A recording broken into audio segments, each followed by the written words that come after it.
solemnly swear that the testimony you give and you shall give to the court.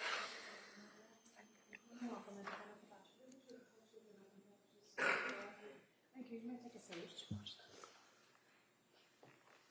Hey, good afternoon.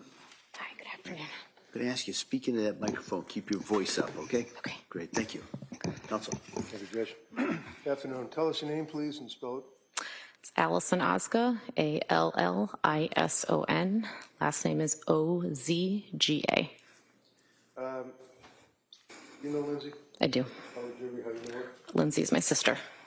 And can you tell us, are you close to Lindsay? Do you live near each other? Do you socialize? What type of relationship have you had with her? We're very close. We have not lived in the same state for about 10 years now, but we do communicate, and I do think we're very close. And do you text with her on a regular basis? Yes. And you talk on the phone, do you? Occasionally. Directing your attention to the fall of, well, actually heading into like Thanksgiving and Christmas in 2022. Do you remember that time frame? Yes. And did you have occasion to see your sister during that period of time? Yes. And let's direct our attention to, let's say, Thanksgiving 2022. Had you noticed any change in Lindsay's personality or any observation of how she appeared to you? I will say on Thanksgiving in particular is when the first time I saw her in person after quite some time. I had known she had not been doing well via text message communication that we had.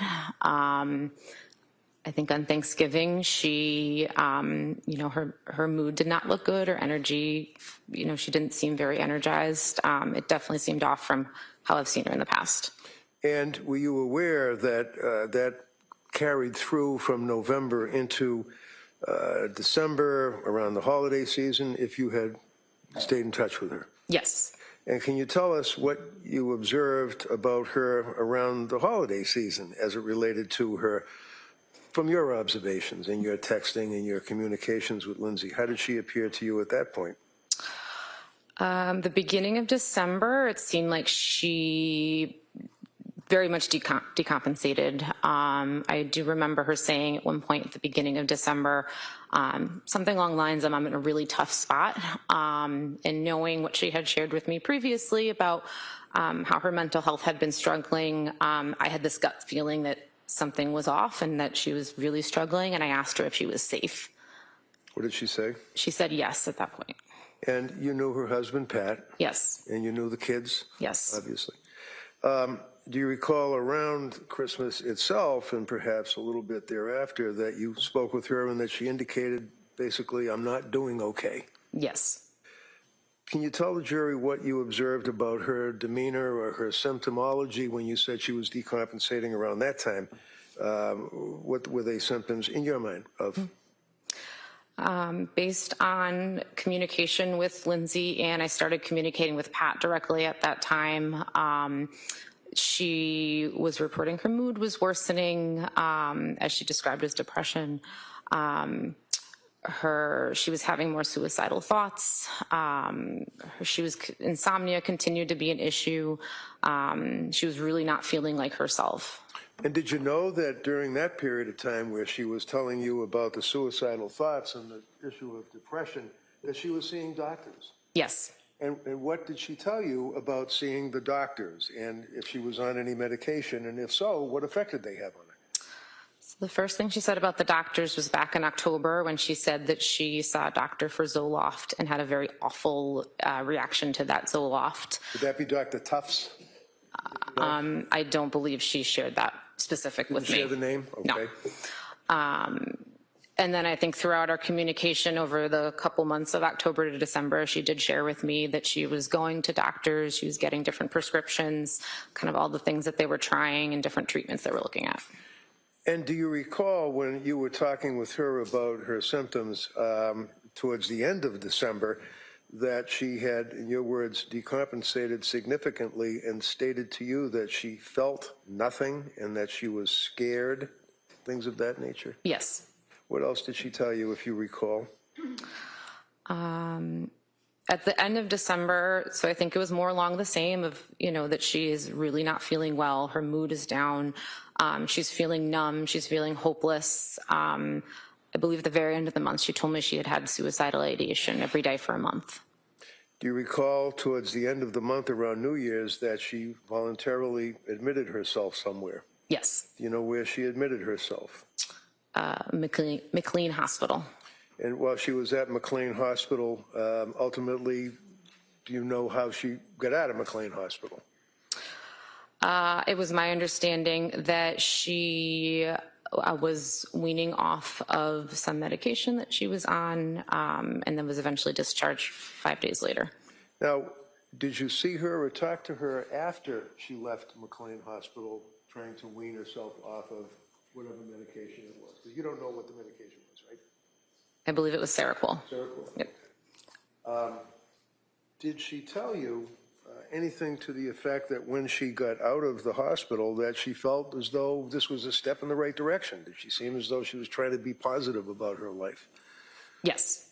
And tell us about that, because up until this point you had observed her decompensating and having these symptoms and suicidal ideation and depression and feeling nothing and scary. When she got out of McLean, what did she appear to you and what did she say to you? I believe she said she felt that was a good plan and that she was starting to feel better. So was your sister, in your opinion, granted she's your sister and you're biased, obviously, but was she a complainer? No. And obviously she didn't share with you in detail her doctors and medicines and things of that nature. Is that fair? No. But you were aware of the struggles and the hurt that she was going through. Yes. And then through the month of January, did you have occasion to see her, or were you, because you still live in different states? Yes. Yes, I did have an occasion to see her in January. When? We went to Cora's birthday party. And that was at the trampoline park? Yes. How did she appear at that? I think she looked like she was going through the motions of putting together a birthday party for her daughter. But she looked tired. She looked like she was still struggling. So there was a difference in your observation of what you had known your sister to have as a personality. Yes. And then, of course, the horrible day, were you aware, or did somebody call you and tell you that the children had been killed? Yes. One of them still survived and ultimately passed. Yes. And do you recall who told you that? Yes. Who was that? My mother. And as a result of getting the call from your mother, what did you do? I jumped in the car, packed a bag, and I sped up to South Shore Hospital, which is where I was told she was. Did you see her in South Shore Hospital? No. Did you know that she was then transferred to another hospital after South Shore? Yes. And what hospital was that? I believe it was Brigham and Women's. And were you able to visit her in Brigham and Women's? Yes. And did it take some time before they would allow you to visit with her? Yes. How long, if you know? I think it was approximately 2 weeks. Okay. And then you were able to see her pretty much on a regular basis? Yes. And where does your mother and father live? In Connecticut. And are you close to them? Yes. Can you tell the jury, from the time of this incident in January 24th of 2023 up until now, 2026, where has your mother and father been living? My parents have been spending the majority of their time up here in Massachusetts. Why? So that they could visit Lindsay as much as possible. Almost on a daily basis? Yes. Was that in a bed and breakfast or a bed and bath, or was it a hotel, or where were they staying? They've been living out of hotels. Thank you, that's all. You can inquire. Como. Thank you. Good afternoon. Now, when Lindsay was at McLean Hospital and she was discharged, did she tell you that she asked to be discharged early to go to Cora's birthday party? I can't recall. And do you recall speaking to the police on January 25th, just a day after this all happened back in 2023? Yes. And do you recall telling them that you saw Lindsay 2 weeks prior to the 24th, roughly around the birthday party time, and that she seemed okay? Yes. Do you recall telling the police that you spoke to her in phone calls many times after she was discharged to McLean, and that her tone of voice in those calls seemed better? I did not speak to her on the phone. Most of our communication was via text. So you don't recall saying that to the police, that the tone of Lindsay's voice in our phone conversations was better the last couple weeks since she had been released from the hospital? I believe when I said that, I meant her tone via her text messages. And so her tone in her text messages was better? A bit. And do you recall telling police that you spoke to Lindsay on Thursday, January 19th, 2023, and she seemed okay? Yes. And that was a phone call, correct? That was text message. Text message, okay. Yes. So when you were saying spoke to the police, you were referring to text messages? Correct. And so in that text message, she seemed fine? She seemed okay. So she had just been released from McLean Hospital at the beginning of January, and all of your communications after the birthday party were text messages, is that correct? I think the date's wrong. I believe so, yes. And just so we make sure we have the date correct, after she was discharged from McLean in January of 2023, up until January 24th, 2023, all of your communications were via text. Yes. Did you visit her at her home that month? No. You didn't reach out or call her at all, correct? I reached out and called, yes. I did not visit her at her home, no. When you called, did she respond? Did she answer the phone? I'm sorry, let me backtrack. I can't recall whether I made a phone call. I can recall the majority of our communication between January 1st and January 24th was via text message. Okay, so there could have been some phone calls. I cannot recall any phone calls.